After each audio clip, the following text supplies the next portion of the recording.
Lord Logan gifted a tier 1 sub to Cretaros TV. Thank you, Lord Logan. And everyone who just got gifted a sub, I hope you enjoy your subscription. We have plenty of emotes there in the chat for you to use. You also gain access to our sub-only channel on Discord, so you can join us on Discord. And you also gain access to replay packs.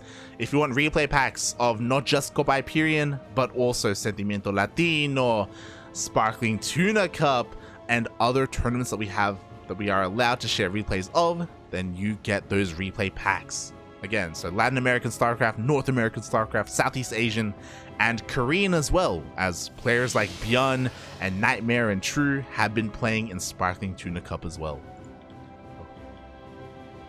But enough about that, because here we are in the grand finals, and spawning in the top right hand corner of 2000 Atmospheres, LE, representing Infernales and all of Mexico. He's the last Mexican. It is Pacomike. And spawning in the bottom left hand corner of 2000 Atmospheres, LE, we have the best player in all of Colombia making his return, also representing Infernales Esports, arguably the best team in all of Latin America. It is eGGz. Let's go. It's gonna be a close one. I hope it's a close one. I hope it's not a 3-0 shutdown from either side. I hope we get to see a more back and forth series. Maybe go all the way to the ace match. We'll see. We'll see. As again, shout out to Infernales. It is the team that both of these players are a part of. I've been saying for a while now, I do think that they are the best Latin American only team. The other ones are like, you know, Unidos por el Vicio, Amantes de StarCraft, Eximius Gaming, Exeritus Ignat. Out of all the Latin American teams, I do think that Infernales have the highest profile team and the deep, I don't know if I'd say the deepest team, but just the highest quality with eGGz and Pacomike. They've got Eon as well. Yeah, they're pretty good.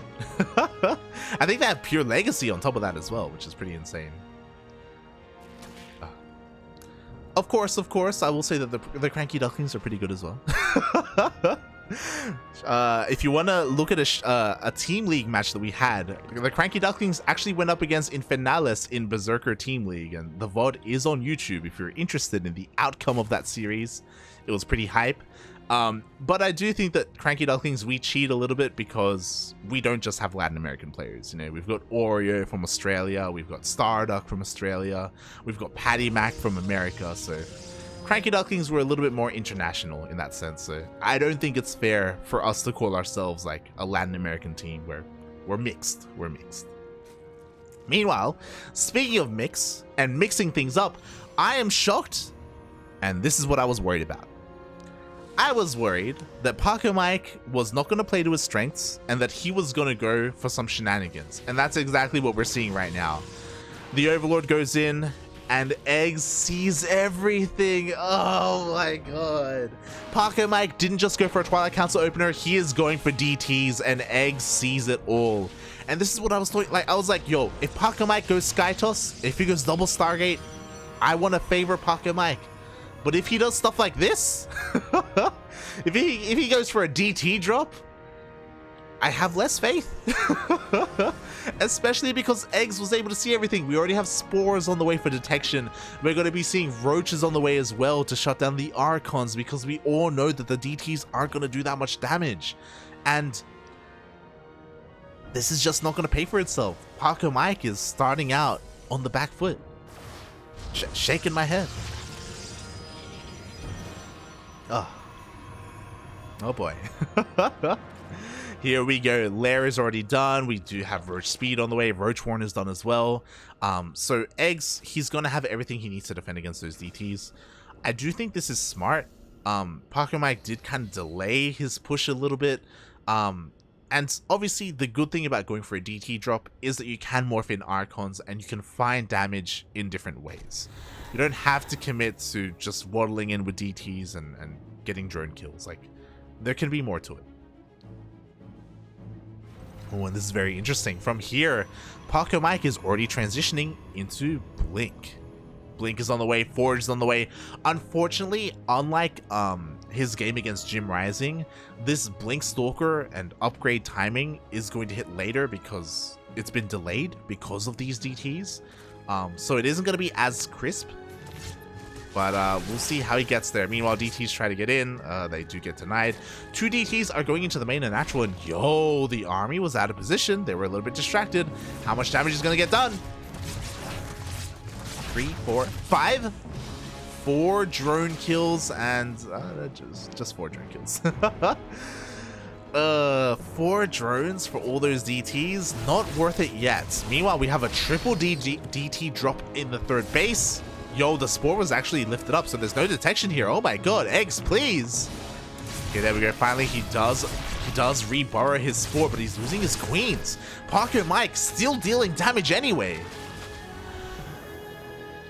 Oh my god. Didn't get too many drones, but he got some queens. So at least he's able to disrupt eGGz and disrupt the macro of eggs.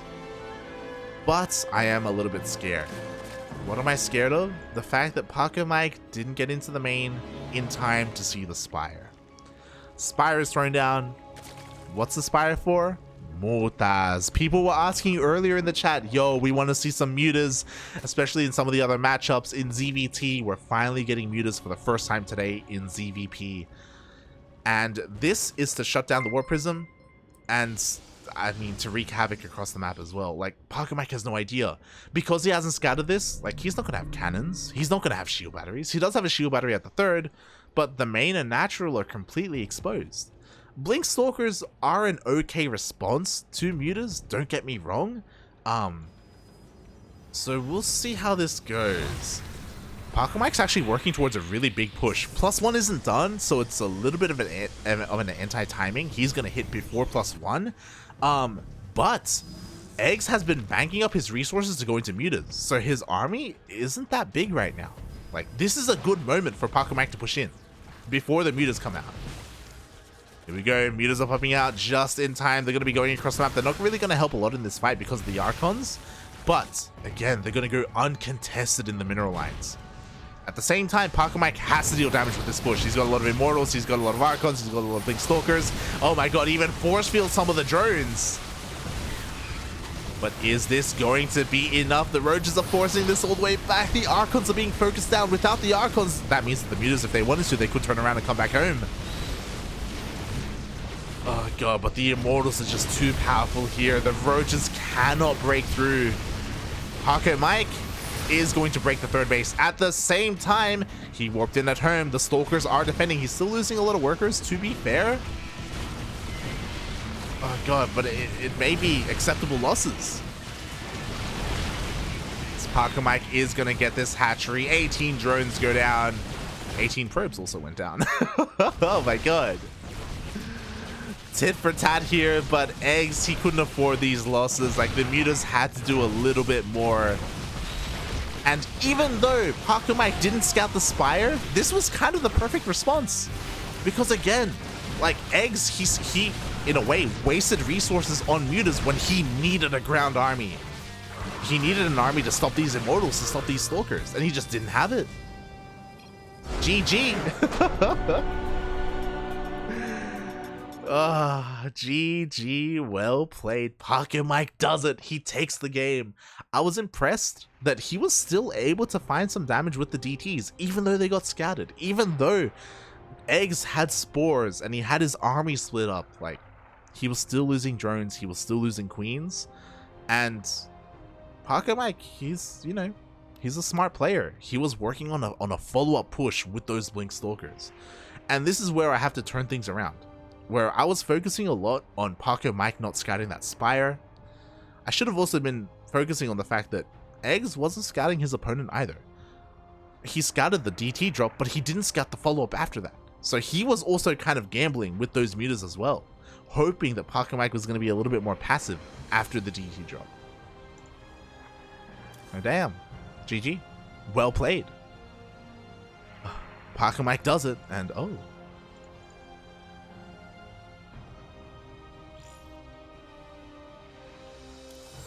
Okay, interesting. I have just been informed. This is not a best of 5. So I apologize to the chat. I didn't know it. Players just told me. Both eGGz and Pacomike agreed that the grand finals would be a best of 3 instead of a best of 5. It makes sense just because this tournament is running a little bit later than we're used to. So it's quite late in Latin America already. So they don't want to stay up too late.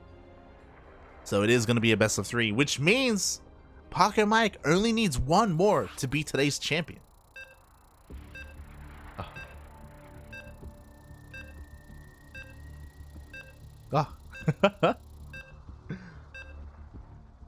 Meanwhile, massive shout out to Dave Testa in the chat. Thank you so much for subscribing 2 months in a row. I hope you enjoyed your stream. I did notice that you were streaming earlier today as we were going live. So again, I hope you did enjoy yourself, and I wish you the best of luck in your future tournaments. I think it was a Psystorm tournament today, right? Am I crazy? I think so. Or this weekend. FSL is today. That's what I was thinking. FSL. But yes, I wish you the best of luck in your future broadcast. Massive shout out to Dave Testa. He has also been casting tournaments a little bit more frequently recently. Again, kind of making his mark in the scene and supporting what channels he can. But here we go. Again, best of 3, not a best of 5. And spawning in the bottom right hand corner of Berlingrad LE, we have the Mexican Protoss player representing Infernales Esports. Already up in the series, only needs uno más to be our champion. It is Pacomike.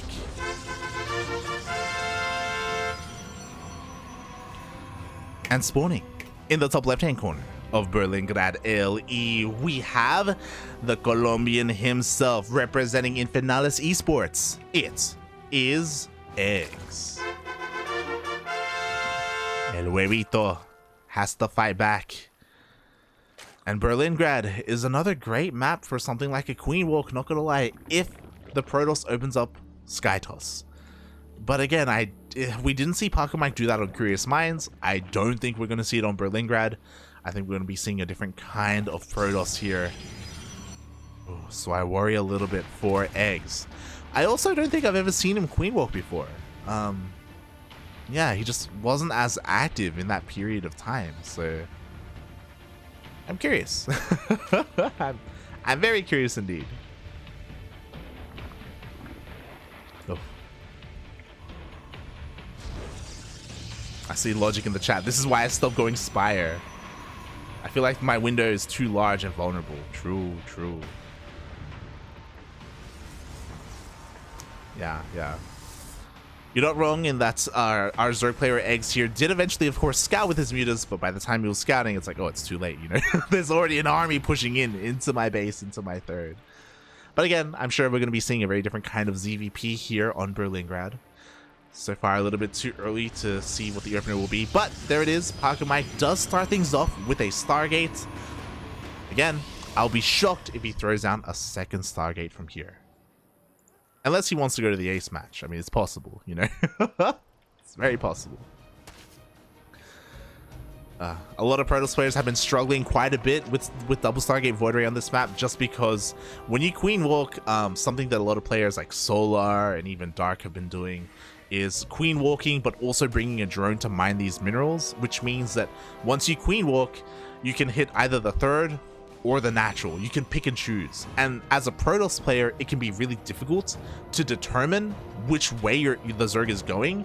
And also, not just that, but also decide where you want all your stack defense. You know, if you throw down all your shield batteries and cannons at your third, then you have less at your natural. If you split it between the bases, then you just have less stack defense than you normally would have in the defense, right? Like you're just kind of, you're forced to split up your structures, and it makes your defense weaker overall.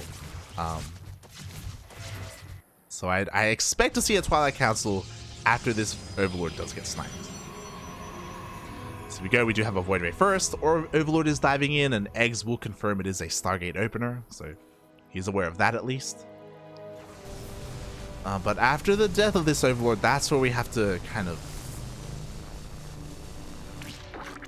keep our eyes open. What do you got for us, Pacomike? Oh, second Stargate. Okay. Oh my god. Second Stargate straight into a fleet beacon. And +1 air attack. Okay. We're just going full sky toss. Does eGGz know how to queen walk? These are the important questions to ask. Because again, I haven't seen him do it before. Can he do it here? As eGGz is in the dark. What's important though is that with this Ling run by, he should be able to scout the cybernetics core, and seeing it researching, he should recognize that it's double Stargate play. So immediately he should be aware if he checks. Instead, he's a little bit more concerned with denying the third base. Checks the third, there's an army there, checks the wall, sees that it's researching, he knows it's guidance. So some decent scouting here by eGGz, and oh, he immediately throws down a Hydra Den. Interesting. So this is a style that fell out of fashion, which is going for a Hydra timing. Obviously, it's hidden here in the main base. He's taking all of his gases. Hydra pushes are so coin flippy because you can Hydra push and it can kill your opponent, but if they defend against the push, like that's it, you're done. Like that's GG. So it can be really difficult to pull off, and there was a time, especially in the end of 2020 and the beginning of 2021, where this was a little bit popular, but because Protosses became so good at defending, it did fall off. So we'll see. Hydra Range is on the way. We do have an Infestation Pit to I imagine going to Vipers. eGGz has a choice here. He can either go straight into a Hive for Vipers, or he can go into Infestors instead and go for a Hydra Infestor push.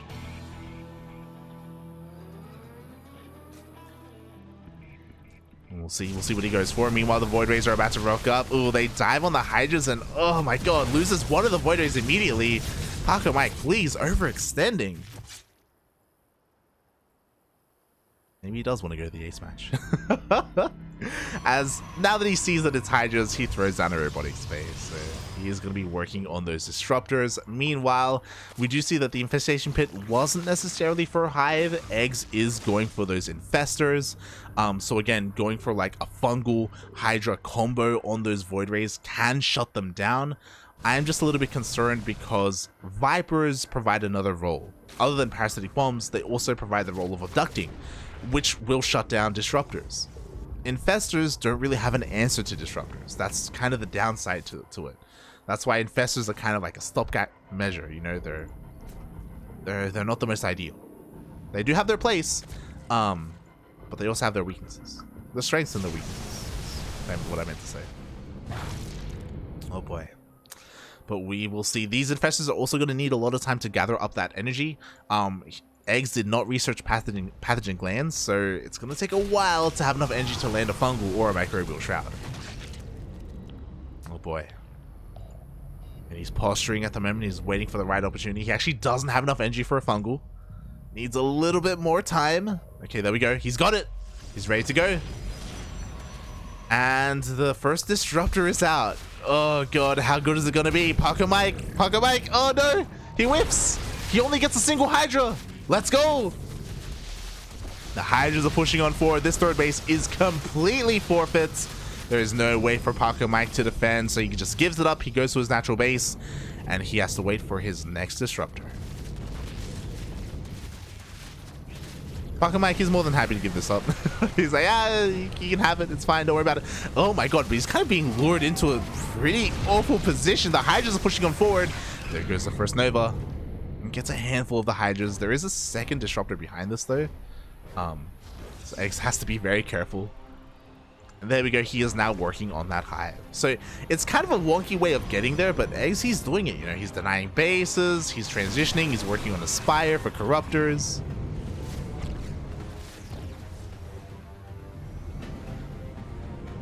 So I definitely appreciate that. I'm a little bit concerned though. I feel like the 4th base is a little bit late. eGGz is going to work on it, but it's not thrown down yet. And Pacomike, he is headed in that direction. Uh-oh. In the middle of moving out, his Pacomike's natural is a little bit exposed. Not just his natural, but also the upgrade. And Pacomike, he's... No! The disruptor's exposed! It gets picked off, and that's it! The Hydras, they can keep on going! Okay, they're waiting for the Infestors. Interesting choice, Microbial Shroud, let's go! I thought we were going to see a Fungal instead. We do have enough energy for a Fungal if we wanted it. Oh, the Nova goes off! No! eGGz! He wasn't paying attention, he was looking at his run-by instead! Ay, ay, ay. Not like this. Maybe like this. Can the Hydras get the Nexus? Yo, Pacomike, please. There we go. He does activate his overcharge. He will keep his 3rd base alive, and this is disastrous. Pacomike is going for a counterattack, and eGGz just lost the majority of his Hydras.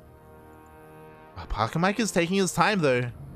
Mate, we have Flux Veins. He didn't have to wait for his carriers. And because he did, Pacomike does have enough to defend.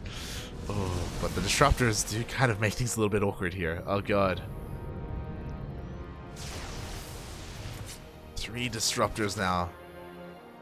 All it takes is 1. The Vipers are on the way, but they're going to need some time to gather that energy, to suck on some buildings, gather that youth juice. And I don't know if I like this. I'm a little bit shocked. eGGz is doing the Gym Rising thing. He threw down a Spire, but he's getting range upgrades. Which means he's still going to be stuck on Hydra Viper. I don't know about this, man. Oh my god. Never mind. If the Protoss just move commands into you, then it's all good. 3 Void Rays get picked off. Pacomike, not like this. You were looking so good. The Novas are going off. Decent yoinks, but there's just not enough follow-up to really clean up those carriers. Oh, there we go. Another yoink goes off. Finally, a carrier gets picked off.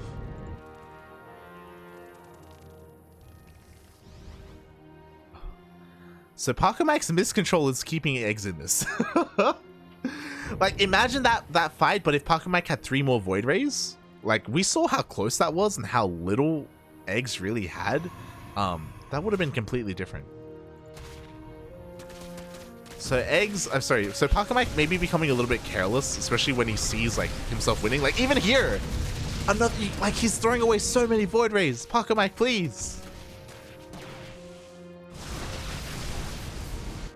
I know you want to make the series close, but come on, buddy. Not like this. But I am relieved to see +1 air attack on the way. So eGGz, he is aware. He is in the back of his mind. He is thinking about making Corruptors. And there it is. 3 Corruptors are on the way. We got our Vipers. We got our Yoinks ready.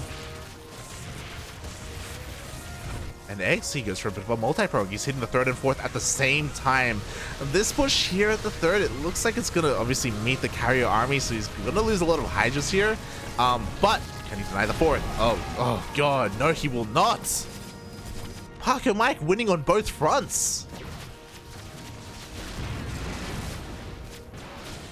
And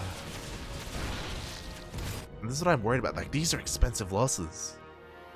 Like, look at the gas lost. Look at the gas. 4K.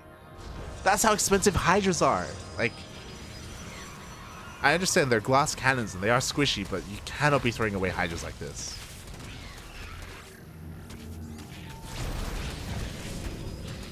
Oh. Meanwhile, we do see a little bit of a Ling run by, and it's actually finding some decent damage here. So, again, at least eGGz is keeping the economy of Pacomike low. But everything is going to change if Pacomike gets his 4th base up and running. Like, if Pacomike gets fully saturated on 4 bases, there is nothing stopping him from maxing out. And Pacomike, he loves his carriers.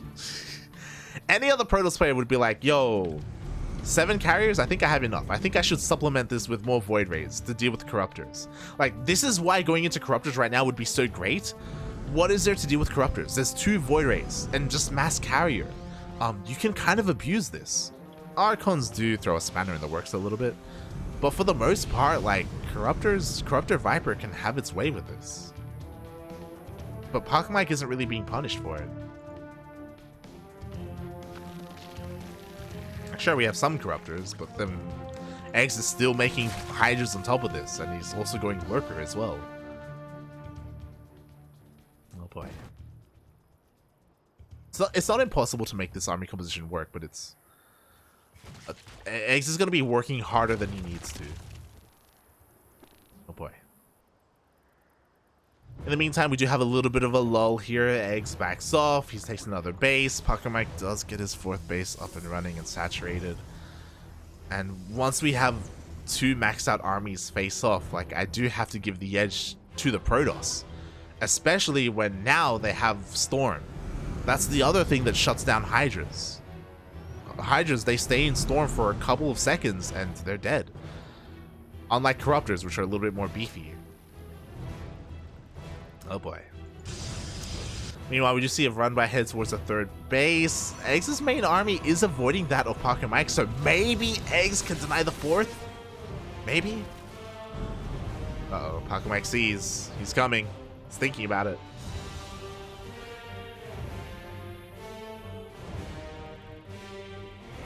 Ay. I feel like it's gonna come down to one fight. Especially because it's Berlingrad, like, one player loses a fight, then you can just counterattack immediately, you know, let's go. There's not going to be enough time to remax. We'll see. We do see a bit of a run by. Lings are trying to dive on top of the Nexus, and it looks like they may get it. At the same time, Corruptors are coming in. They're going to be able to snipe the Void Rays. There's only 2.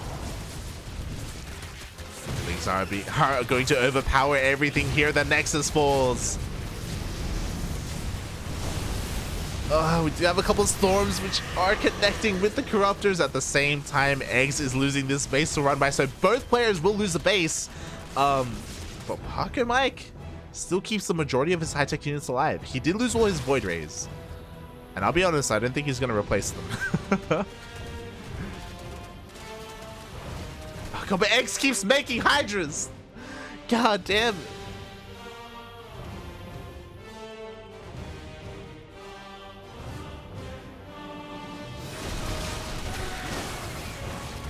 I know, man. Greater Spire's on the way, which is great.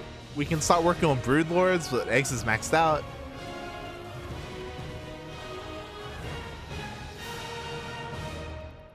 Oh boy. I do think that because of the spellcasters, eGGz probably has... maybe I want to favor him if he's able to pick apart the army. I do think that in a head-on engagement, if both armies right now face each other, I do think that Pacomike will come out on top, mainly because of the use of his High Templar. If he's able to make use of them properly, he just keeps making carriers. He just doesn't stop the carrier production. Just mass carrier. That's it.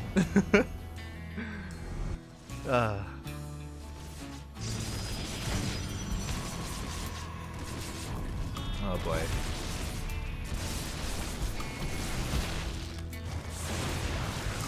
Meanwhile, we see another run by. All these Lings are going to get completely cleaned up. I mean, at least this gives eGGz some supply, and we see what the supply is for. It is for Broodlords. I am very worried about this. So, I don't know if you've noticed, eGGz has a lot of supply in Lurkers and Broodlords. Usually you only need 1.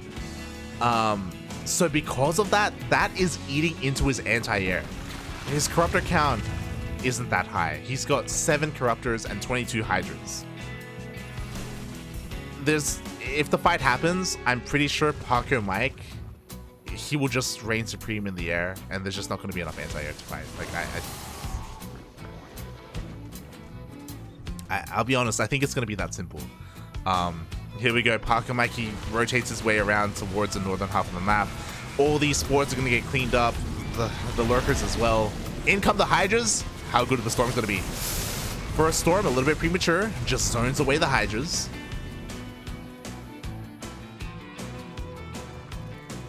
Lurkers are in a great position for run-bys. Again, I feel like these Broodlords are a bit of a mistake. Oh my god, no! The Vipers are getting caught out as well. One of them got sniped. And Pacomike, he can just keep pushing in. He can just keep denying the space. And there's not enough creep here for any of the spores to really help out. Pacomike tries to go for a bit of a run by. Here we go. He's forcing eGggz's hand. He has to go for the fight. But he doesn't want to. Does he have one Viper? He has one Viper right now. He's making more, but he only has one. Oh, God. Pacomike doesn't know. If he did, like, he probably could have pushed up this ramp.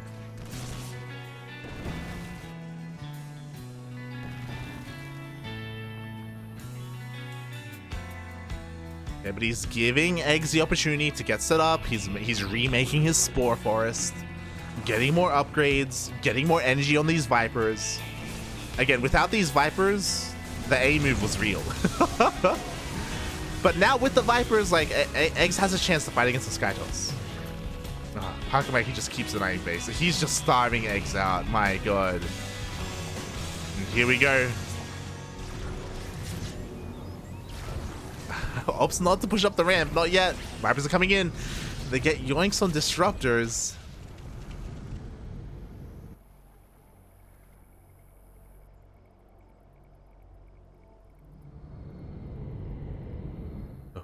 Oh boy.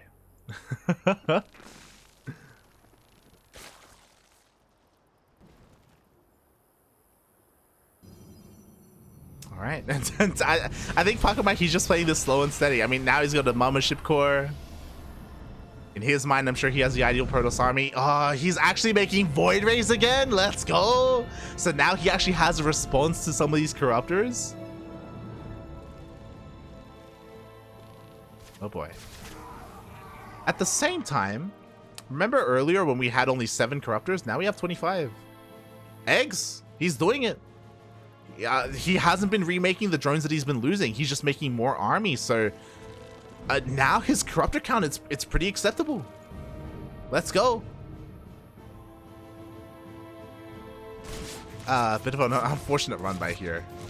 Gets into the main base. We'll draw away the attention of a lot of these Hydras. But now with enough Corruptors, like, he can yoink.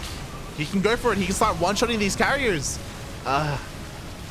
Does land a Parasitic Bomb on one of the Void Rays. The Void Rays are slowly going down. There we go. He's targeting down the carriers one after the other. 1, 2, 3, 4 go down. And there are no Archons. There is no answer to these Corruptors. Oh, God. But they just barely weren't enough. Oh. Unfortunately, the Hydras weren't there to support. There was no Spore Forest either. There were no Queens. It was just pure Corruptor.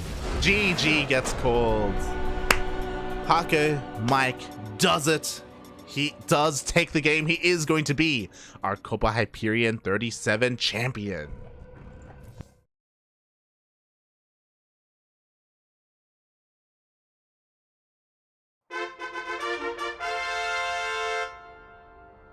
Ah, GG.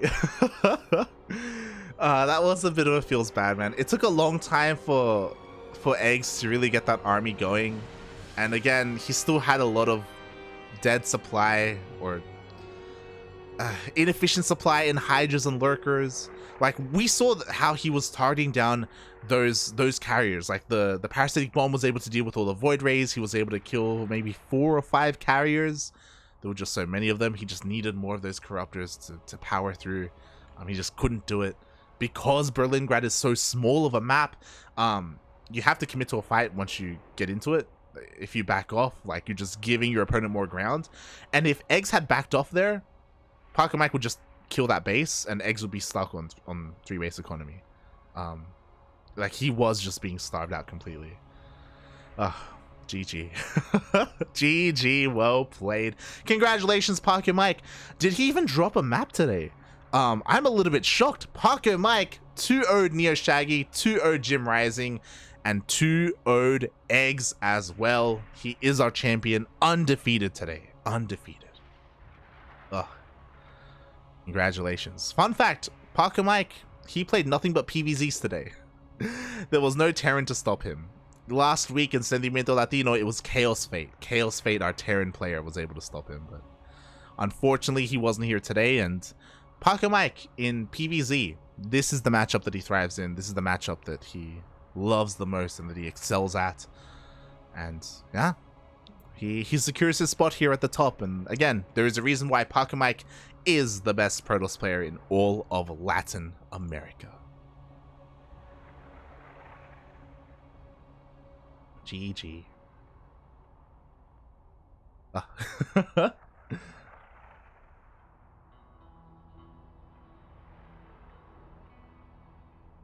Oh, those more muted response. Those more muted talk from the previous game. Wow, I won my bet by accident. Nah, calculated, mate. Calculated. Of course, I should just choose the outcome here. Yes, this time the majority of the bets were on Pacomike. My condolences go out to eGGz, but at the same time, I love to see eGGz here. Again, it's one of those things where eGGz has been on a very long hiatus. He has been taking a break from StarCraft, but now he's back, and he isn't at peak form yet, but he has been improving, and he was able to get all the way to the finals. His ZVZ is looking very impressive, and that's his best matchup right now. It's his other matchups that need a little bit more work.